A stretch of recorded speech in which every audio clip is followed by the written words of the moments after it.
Welcome to Bay Focus. Thank you so much for tuning in today. Well, we're always glad that you're here and you've tuned in. We have a wonderful show planned for you. So as I say, almost every week, grab your coffee.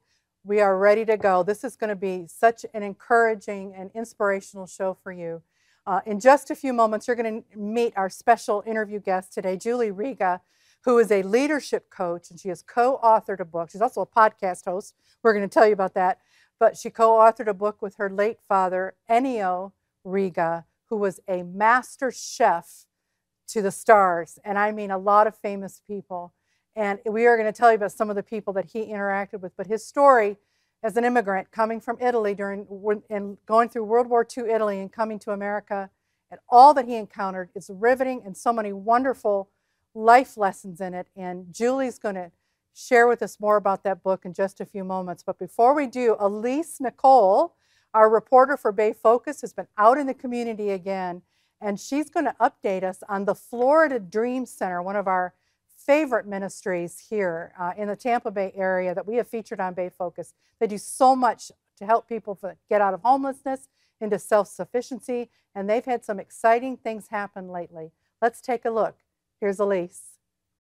The Florida Dream Center inspires self-sufficiency by sharing faith as well as a variety of helpful resources in the Bay Area. Hi, this is Alyse Nicole with Bay Focus, and we are here at the Florida Dream Center with President and CEO Steve Cleveland. Thank you for being here. I mean, it's an honor to have you guys here today. It's an honor for us, Steve. Can you tell us about the inception of the Florida Dream Center? There was 3 gentlemen, and they had a vision of starting like the LA Dream Center here, but they didn't know how to get started. And so 2 years they sat around and talked about it. And then I joined that church, and they took me out to the Los Angeles Dream Center. And then I came back and decided to start our first program, if they would allow me as a volunteer, the Adopt a Block program, which is our flagship program that goes out in the community, knocks on doors, asks people how we can make their day a little nicer. We get neighbors to help neighbors. We mow yards, we fix gutters, we paint houses, we clean alleys, we deliver food. We started November 1st, 2014. We've missed 2 days, 2 Saturdays. Wow. Saturdays. One was because of Irma, but we were still taking people to the shelters, and the other was because it was on Christmas Day. So you didn't even really miss a day if you're taking people to the shelters. That's still giving. They're counting it as a What missed a day. blessing. Well, I don't count it as a missed day. I count it as a day of service. What Steve Cleveland and his amazing team have done in renovating and repurposing this one-time community fire station is nothing short of astounding. The Florida Dream Center was able to recently acquire this fire station as their very own in a momentous ceremony with county commissioners present. This pivotal event allowed the unincorporated area of Lealman, just outside the city limits, and its 20,000 residents better access to transportation, electricity, debris removal, and revitalization projects. They also blessed the region with toys, jewelry, clothing, opportunity, and food galore. They've become a beacon of resources and rehabilitation. How did you get involved, and what is your experience with the Florida Dream Center? Well, I'm here on community service to help out the center and distribute food to everybody that needs it. I mean, everybody here is really cool, very organized, very dedicated, very passionate about what they do. I've never done this before, always wanted to, yeah. But now you love it. Yeah, I do. I look forward to it every day. I come here Tuesdays and Thursdays usually, yeah. And when you come Tuesdays and Thursdays, what do you do primarily? Anything they need me to. You know, bagging potatoes, filling boxes, moving pallets, you know, helping everybody. We all work together. And everybody, like I said, is really cool. So it's a good organization. We're organized. They're very organized up front. Now onto the food phenomenon and the great diligence and vast teamwork it takes to manage it all with Director of Food, Melody. So we get food every single morning. We start at 5:30 a.m. My truck drivers are out with refrigerated trucks picking up all this food. And then we also are in partnership with St. Pete Free Clinic. So every Tuesday, Thursday, and Friday, we get 8,000 to 10,000 pounds of food just from the free clinic. That's incredible. So coming from that little closet, we are now doing 350 plus boxes of food every Saturday. So they go all the way up north to Tarpon, and most of them stay here, but we found a food desert up in Tarpon that needed food badly. So they go all the way up there. Now with that amount of food coming in, we do 200,000 pounds of food every single month from this building. So we are helping 32 other agencies local in our area in Pinellas County that have small pantries like we started. So we provide them with food.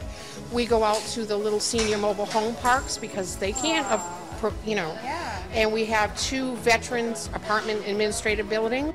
So we feed the veterans too. So none of this goes to waste. I actually have a farm that takes the waste because you do get rotten peaches or something, and goats love rotten peaches. So nothing goes to waste. And we also feed all the pets in the community. How precious. Now our final question to CEO Steve Cleveland. What are your plans for the future? We already have a satellite office on Saturday in Tarpon, and eventually we'd like to have some satellite offices throughout the county so that we can reach more people and help them.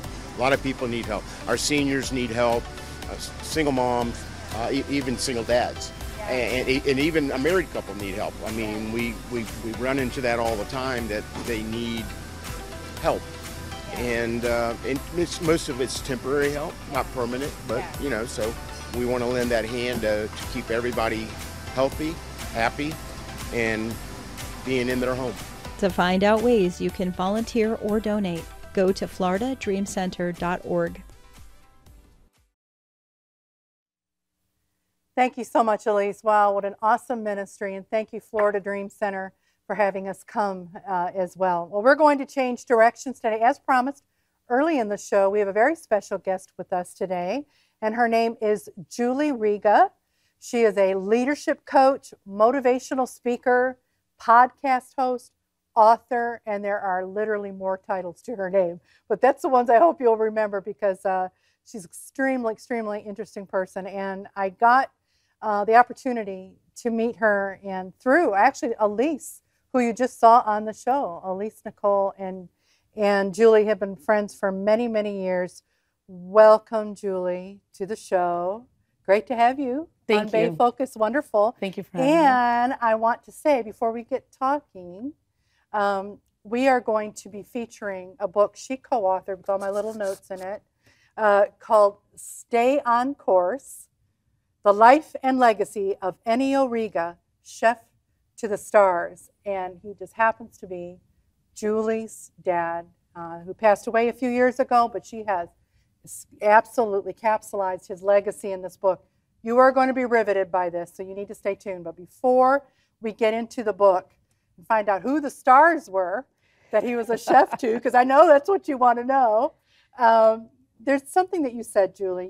You do the TED Talks, and you're out there as a motivational speaker and leadership in the corporate world, et cetera. We're going to find out more about you. But one of the titles, and so much has been taken from your life with your dad, Discover Your Purpose and Stay on Course. Yeah. I don't think I'll ever forget that. Discover your purpose and stay on course. How do you do that? And tell us about you, what you're doing professionally.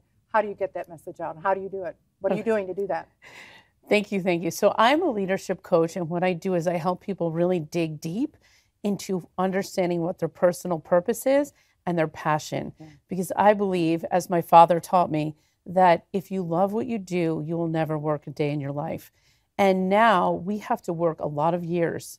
And so it's my philosophy that if you're going to have to work all of the years that we have to work, do something you love to do, because it doesn't feel like work then. Yeah. And so it has been my purpose to help unlock purpose in others. Yeah. And so I take them through a process, and it's really through the 7 Habits of Highly Effective People, Stephen Covey's book, that I was introduced to this idea. So this idea of beginning with the end in mind is where I started the process of coming up with my spin on helping people discover their purpose, really looking at, if I'm at my 80th birthday party, what do I want to have said at my birthday party? How do I want to be roasted at that party, and how do I want the people that I know to talk about me? So it's really setting you up for legacy. So it's discover your purpose, stay on course, so you can leave a legacy. That is the encapsulation of all of it. I absolutely love it. And you come at this from having many, many years in the corporate world yourself, in the pharmaceutical industry and leadership. You were there and you saw where the need was, but you take this to all different audiences, all different groups. You're also a person of personal faith, Christian faith. So you're open to any audience that would say, hey, Absolutely. come share what you can do. But I want to, and we'll talk more with you a little bit, how you integrate some of what you've learned into your professional life. But you have greatly impacted by living the life with your dad, and saying this again, stay on course. The story of your dad, Ennio Riga. Why did you write this book? First of all, tell us a little bit about how it happened. Yes. And what's the purpose of it? Okay, so my father was diagnosed with cancer, and it was an accelerated cancer, stage 4 lung cancer, when we had found out. And so he said to me, you know, Julie, I'm not going to be able to die until I get my stories down. It was one of his purposes to leave this legacy behind. And so he had been journaling his entire life. And we've had pictures, and just anything anyone wrote about him was put in a book. And so he'd been preparing for all of this. And so what happened is when he found out he was getting sick and he had a nurse, he would get up in the morning and he would tell the stories to the nurse, and she would type them down. And so he started to capture all of his stories. And so in that, he said to me one day, he's like, Julie, I am leaving you my life story. You will figure it out. You'll figure out how to do it. And I was like, Dad, listen, you know, thank you so much for doing this. But, you know, most people, when their parents die, they leave them an inheritance, like money. I'm like, you're leaving me a book? I'm like, is this what we're doing? Is there more? I mean, what am I supposed to do with this? And so I basically ignored it as long as I could, because that weight of having this book in my hands was like hard, because I knew what it meant. I knew what it meant. I knew it meant that he wanted a book. And so fast forward to right after he passes, I started this GoFundMe page and asked for money donations to help me write the book. And that's where it all started. Yeah, and it came together. People caught the vision. It is riveting, I have to tell you. Now, we're doing the summarized versions, but I read this book word for word. It was so incredible. But he started out, give our viewers a taste of the book, because he grew up in World War II Italy, Yes. Came to the U.S. One thing I want to say, and you can give us the chronology. This is a chronological, if I can say that, order and book and what he all went through. But the book includes life lessons, points, and recipes. Can I just say some of his recipes? Tell us about the book. Yeah. Where it goes, how it starts. Okay. So the book is really his biography. Yeah. But I wanted to put my stamp on it, because my father had passed. And so I thought, if I'm going to be able to bring this forward into the world, I have to have a piece of the book also. So I added in there the reflections that I had, the lessons that he taught me, the recipes, and the Wall of Fame. The Wall of Fame is in the book. We have to talk about that. Which is, you know, because in my house when I was growing up, the Wall of Fame was in my basement. Yeah. Okay. We can't leave our viewers. We'll get into more of it. But the Wall of Fame. First of all, let's show on screen a few people that are on that wall. Tell us who we're seeing for those that don't know. Oh yeah. So that's Joan Rivers. That's with Tony, your dad. With my dad. That's Frank Sinatra, Sheena Easton, Tony Orlando. And then he's got others. I'm just going to say, because in the book, you're going to be able to see that Joey Bishop, Paul Anka, Andy Gibb, yes, Frankie Valli, Art Carney, Regis Philbin, Donna Summer, Dom DeLuise, Liberace, Nancy Sinatra, yep, Ben Gazzara, Tom Jones, Tony Bennett, Sheena Easton, like you said, Julio Iglesias, Debbie Reynolds, Just the list goes on of people he cooked for, he encountered. Yes. Is amazing in his life and chef. But in the book, he went from this all kind of went gradually. It did. So my father left home around 18 years old, went to work in Switzerland, and he worked on the Orient Express. Wow. That was one of his first major jobs. And then he worked on the Queen Elizabeth. So during these times, he had encountered celebrities and royalty. And so as I was beginning to write the book, I noticed the theme of celebrities from the very beginning. And so he continued down the journey. He worked at the Waldorf Astoria in New York City. He worked at the CBS building. But his big claim to fame was working at the Resorts International in Atlantic City from 1980 to 1984. And that's the big heyday. That was when they just opened Atlantic City, basically. Yeah. And he worked at a restaurant called the Capriccio, which is still there today. And you can just feel his presence there when you go. But the whole pull of it was that the celebrities were there. And he would cook tableside for them. So my father was the maitre d' in a lot of these places, welcoming people, making them feel comfortable, learning about them personally. Yeah, and that is one of the things. And all right, and we have to point you to the book because there's so much more detail on all of those years, what he encountered, the people he encountered, behind the scenes, not just the stars, the various people he worked with, how miraculously he was able to pull off some major parties and with like 24 hours notice, including one for Frank Sinatra. It is incredible, but there were some things, and that you wanted to get this across too. What did your dad's, he had such a love for people, hospitality was so important, that how's that impacted you and what you're doing? What lessons have you learned from that? Well, my father had this high energy, this welcoming spirit. Everyone was welcome. He had these big arms to hug people and embrace them. And it was just making people feel special and seen. And so my dad had an eye and a flair for hospitality. And I bring that into my engagements. And especially when I'm speaking with people, I want to speak directly to an individual, even though I'm speaking to a group. I want to be addressing individuals and allowing them to have transformational experiences. Just like my dad created experiences, I'm creating experiences with the people that I'm training and working with. So what were the point? Legacy is a big part of this. What were the things that he valued? What were the things that were important? Well, one of the things specifically was family. Yeah. And, you know, I don't know that many people get to have this conversation with their dad, but a week before my dad became nonverbal, he basically said to me, Julie, I am passing the torch to you. And he said, I want you to take care of our family. I want you to look after our cousins and our family in Italy and your sister and your mother. He's like, I'm leaving you in charge. Wow. And I was like, okay, Dad, thank you. I said, so you're passing the legacy down to me? And he said, yes, I am. You're the one. And I was, and it was one of those moments where you're like, did that just really happen? Did my dad just literally pass the baton to me? And he did. And so I took that very seriously, and I still take it very seriously.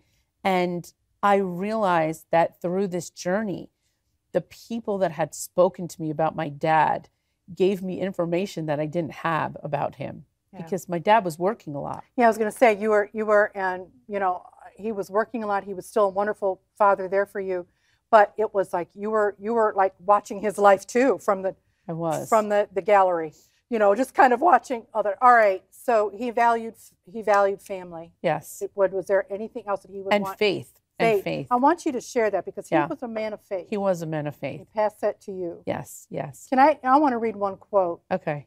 Ennio Riga saying, my message is simple. He knew he was dying when he said this. My message is simple. Have passion, faith, love, and fun. Is that just the best? And did he do all of those things? He did. You know, fun was always included. We always had to have fun. We always laughed. And I just can remember sitting at the table with my dad, and he would say something. My dad had a thick Italian accent, and he would say something, and I'm like, Dad, what did you just say? And we would just laugh. And so fun was part of it. It was an experience being with my father. So it was always faith, fun, parties, and food. Food was always a part of the gosh. equation. And his food, I haven't talked about his food. His food was off the charts incredible. Yeah. And to this day, the Capriccio restaurant still has some of his recipes. Yeah, well, and again, that is a big draw of the book because you share some of those in there and what he did, and some of the things that Ennio shared in the information he gave you was what some of these stars wanted to eat, what he made specifically for them. Yes. It was personalized. It was always personalized. It was personalized. He knew exactly what Frank Sinatra wanted to eat. Yeah. He knew what Tom Jones wanted to eat. Yeah. He got to know these people on a personal level. Yeah. And then he was able to serve them in a way that really it made people happy. Okay. And what I want to say too is you definitely at a point, and she shares this in the book, how your own personal Christian faith became so important to you and everything that happened in your life. So you are sharing so much of this, so much of what Ennio's life did in what you're doing is living out biblical principles, just living the life. Yes. And how can our viewers then connect with you, and where are you willing to go? What's the best way to reach you? And I know you're available to speak and to come and to work with companies, right? Yes, absolutely. Churches? Absolutely. I am available and ready to work. Yeah. JulieRiga.com is the best place to find all of my information. The book is there. Yeah. And there's videos of me. There's different kinds of stories on there. So that would be the best place to find me. Now tell us about your podcast a little bit too and how they can find it. Okay, sure. Apple Podcasts, Spotify, anywhere you can find podcasts, I am there. And it's called Stay on Course, Ingredients for Success. And I interview thought leaders on their special ingredients for success. You know, I have to say, I absolutely not, you've piqued my interest. I've not found your podcast. I now want to find it because I love that idea, how you just seem to have woven in so much of what your life was and your dad's life into a life lesson. Yes. Like how you can take cooking and being a chef and turn it into an ingredient for life. Yes. The importance of the ingredients in your life. So thank you so much for that. Julie, thank you very, very much for coming. This was the turbo short version, and I have to tell you, this book you want to get, Stay on Course, The Life and Legacy of Ennio, and I got to say that right, Julie can say it better, Ennio. It's real Italian. Say it better. Ennio Riga. I love it. Chef of the Stars. I love that. Okay, I cannot do that. But she said it because you will feel like you will get to know him in this book, and it's so written in a conversational tone to where he's just talking to you and sharing his life. And Julie, you're to be commended for that and how you put it on paper because it really comes off that way. So you can get this through Julie's website. I said it's also available on Amazon. In a variety of different ways. And stay tuned. We will be right back with more of Bay Focus.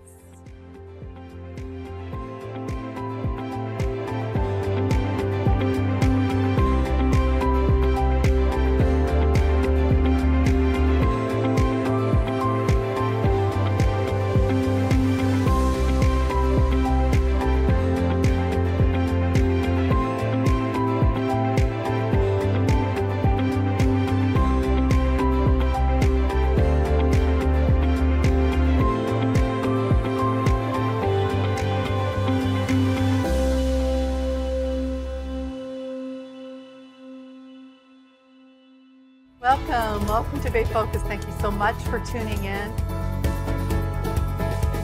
We have so many things to tell you about. There's some exciting things coming up. The power of God is so much stronger. The power of Jesus is so much stronger.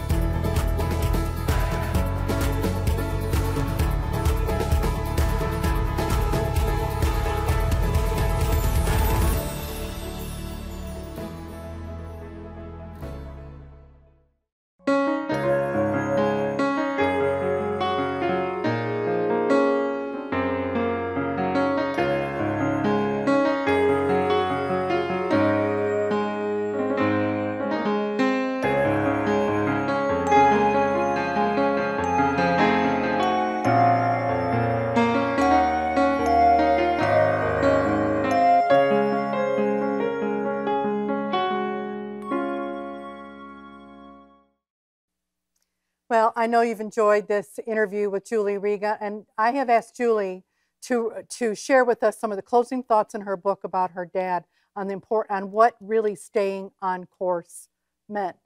Go ahead and tell us. When Dad said, "My daughter, stay on course," he was really saying, have courage.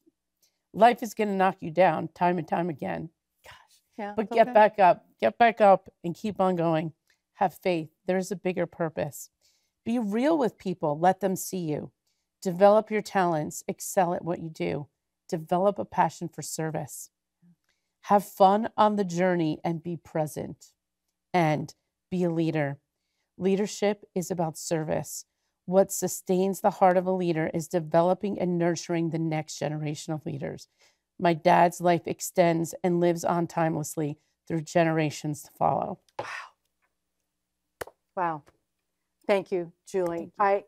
Again, when you get this book, you're going to see how he lived this and how God led him all the different steps of the way in his life and all the lives he impacted. And that's one of the things I want to share with you in closing out the show is know your purpose. Discover your purpose in life. And as Christians, we know first and foremost it's to get the gospel out. It's to bring people to Christ, to lead people to God, and how important that is. So we all have purpose. And if you don't know, if you haven't accepted the Lord as your personal Savior, we want you to do that. Accept Jesus in your heart. You just say, Lord, I'm a sinner. I need you. I need your help. Forgive me. Come into my life. And he will. He will. And then you have purpose right there. But then beyond that, and this is one of the things of the book, is God will also lead you. But this having people like Ennio Riga and Julie Riga helping to point you, discovering that purpose, what you are to accomplish. So like Julie said, when you hit 80 years old, you'll know what you have done and you'll have a legacy to leave. Thank you so much for tuning in this week. Contact us at Bay Focus. We'll see you next week. God bless.